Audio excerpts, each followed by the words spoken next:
هل تصدق أن مؤسس ماكدونالدز الحقيقي مات مقهوراً ولم يحصل على فلس واحد من أرباح الشركة اليوم؟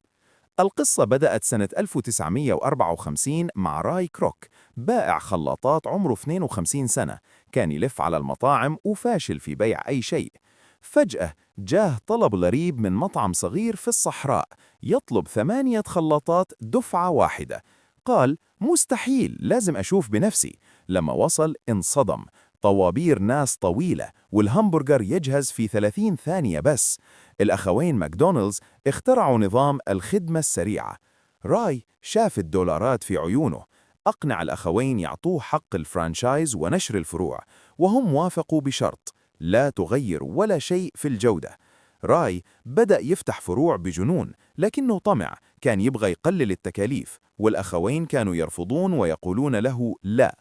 اكتشف ثغرة قانونية شيطانية: أنا ما أقدر أمتلك المطاعم، لكن أقدر أمتلك الأرض اللي تحتها. أسس شركة عقارية وصار هو المالك لفروع ماكدونالدز، والأخوين صاروا مجرد موظفين عنده بحكم الأمر الواقع.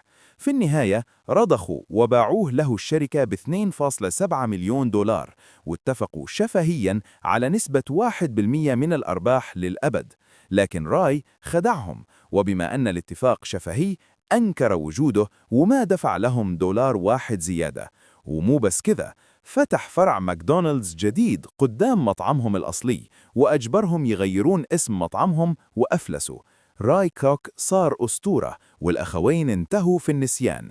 1% اللي انسرقت منهم قيمتها اليوم 100 مليون دولار سنوياً.